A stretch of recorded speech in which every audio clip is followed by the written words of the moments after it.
It was really exciting for me. I was actually in on the very first meeting where they were talking about organizing the foundation and applying for the nonprofit status and setting up a separate entity, because prior to that, the Apple Commission gift shop had funded the scholarships. So there were like 4 or maybe 6 given those first few years, and I worked as the assistant to the president of the Washington Apple Commission. So I'd been involved in the scholarship before the foundation was organized. And it was really fun to see how much possibility there was. It was my privilege to serve on the Washington Apple Commission, and during that time, the idea came to start a foundation, with the idea being to promote the Healthy Choices for Kids program, and also to use the profits from the Apple Commission store for scholarships. So those 2 were the things that were underneath the umbrella, and of course there were more things too that came up from time to time, but that's how it all got started. And then of course Healthy Choices for Kids went the way of the internet, you know, that teachers could just download what they wanted to use out of the program. And we kept doing scholarships and kept doing some other community things with some of our funds. We were funded initially by the commission as well. So our first challenge was to create credibility within the industry and to create financial viability for the organization. For the first 5 years, and when I was chairman and on the board, not a lot of our funds went to scholarships. In fact, very minimal of our own monies, probably $5,000, and so that was a very small amount. But as the years have gone by, you know, we started out very, what I would call baby steps, but over the years, I would call it like compound interest. Things have really improved.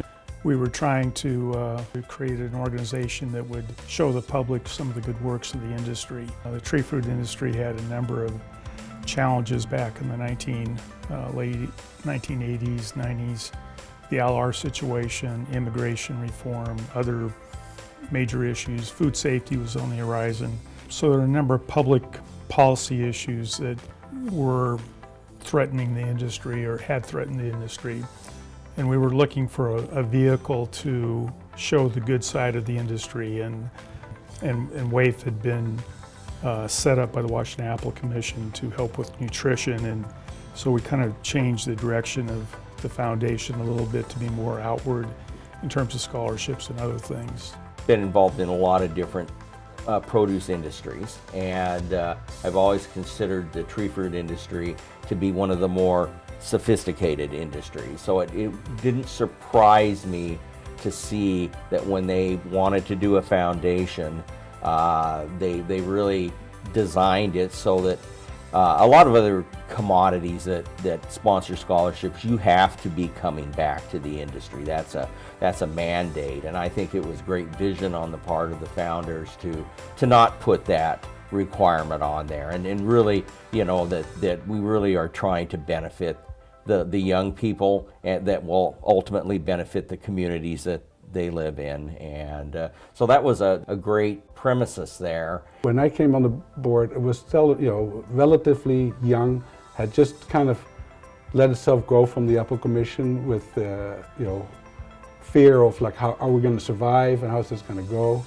And we lost our director fairly soon afterwards, and Jennifer came on board. Somebody, first of all, that is as good as she is, as talented, and has stayed. Different companies were starting to see us at that point as a face of the industry, sort of. This is the way the industry was giving back to our communities and people that worked for us, and, you know, within the industry and so forth. And I think Treetop was one, and there was just some others that were named in there that were starting to give the foundation some of their monies to have us, you know, distribute it for them. So we became kind of a clearinghouse for a lot of the scholarships. And it was just really getting going about then. And it's really rewarding, super rewarding, to see where it's grown from like, how are we going to pay these, 5 scholarships, to now it's a huge number. And so many people in the industry have been so supportive of the foundation. It's just wonderful to see how it's been. Being involved in the WAEF program and being a board member and a chairman really gives you an up-close and personal perspective on the unbelievable admiration that our industry has in giving back to the families that support our agricultural environment. And there's a huge need out there, a huge financial need to help out the folks that work so hard to support our agricultural community, and WAEF fulfills that role. It's really nice to see, like, now we're giving out a lot of scholarships, and that's one of our major functions of the foundation, and it's paying off in big dividends, because a lot of the participants of those scholarships are now coming back, where they worked for the fruit industry or went on and received that scholarship, or back working for the industry, and also helping out in the foundation. And so it's like compound interest. It's paying off big. When I was a teenager, I recall my dad being part of this Washington Apple Education Board, and at the time I didn't really understand what it was about. And so years later, when I was approached by Roger Calhoun and Jennifer to join the board, I realized it was a unique opportunity for me to pay it forward, and the contributions that he had made, and being able to piggyback onto that and to really do something special here.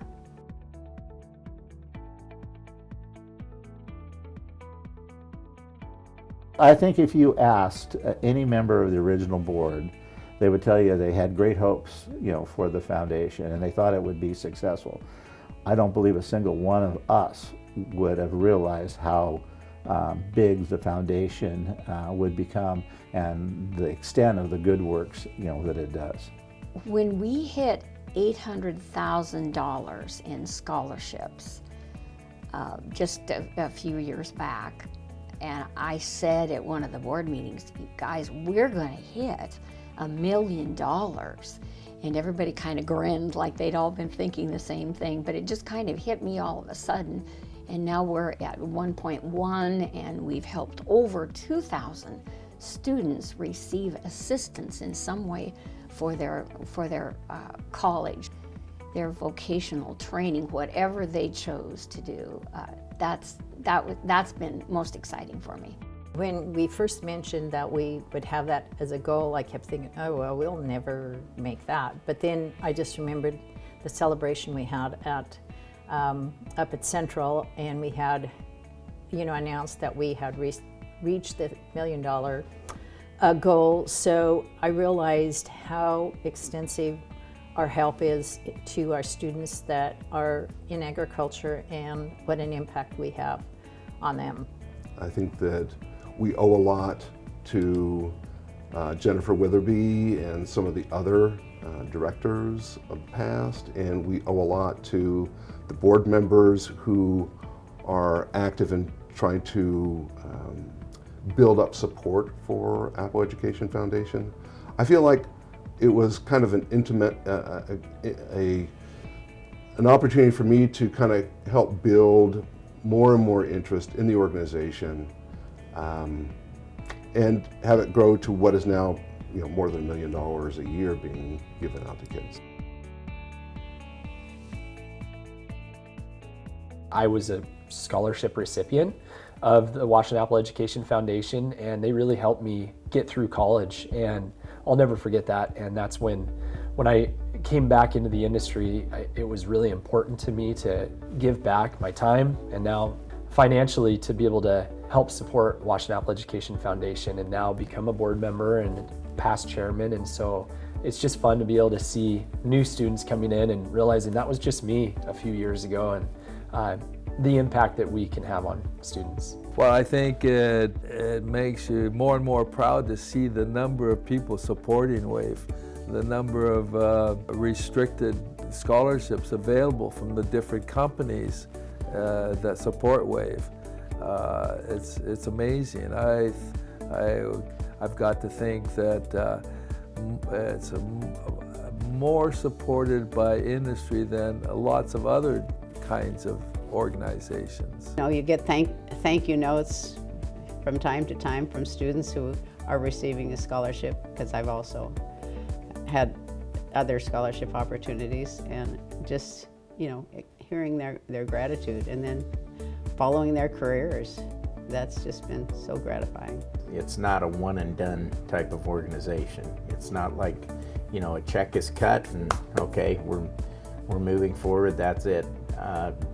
Jennifer and the WAEF team do an amazing job at following the students all the way through their educational aspirations, supporting them, giving them, you know, advice, giving them the true support that you need to make it through the college experience. And then, you know, you also have a look at what happens post-college, and what happens to those students, and the transformation that it has on their family after the educational opportunity has taken place. And that just brings you, you know, a lot of value in seeing, you know, the actual efforts that are being put in by the WAEF program. I think, for one, they know the money is going to be really well invested, right? So we have a really solid group of students that are receiving scholarships. They're grateful. They're going to take advantage of it. And then I think another important thing is just how involved WAEF stays with those students throughout the process. The connection we have with them, the support we provide them above and beyond just the financial support is, you know, very unique, and I think makes WAEF stand out.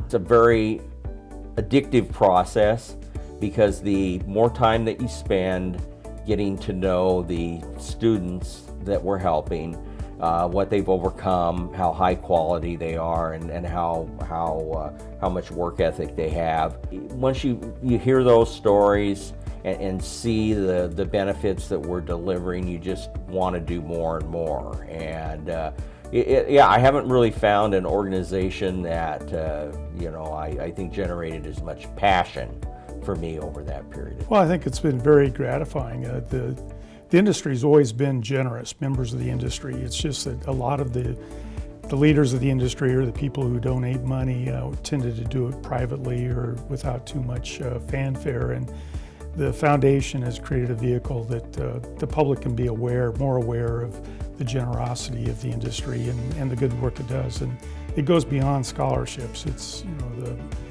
English is second language classes, the spelling bee, the art contests, the various other things that help just the general climate in the industry, Central Washington in general, and so it has been very gratifying.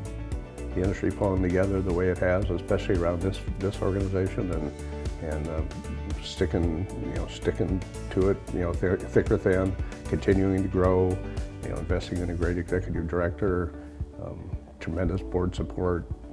I mean, it's just a real professional experience. I think that it was a real growing experience for me personally, and I got to know a lot of the people in the industry and realize that WAEF is kind of the #1 choice of a lot of our corporate sponsors and people that have given to the WAEF organization. I'm very proud of the donors for the scholarships. You just could not imagine how dedicated those people are, and how flattered they are when the students come back and say thank you. And because a lot of scholarships, you don't get that kind of connection with people. I mean, it's just money given and off they go, but it's not like that at all with the foundation. It's really a testament to how strong some of those leaders were back in the day, and their vision to start this organization. So, and we all should be thankful for them that they had the foresight and vision to initiate WAEF.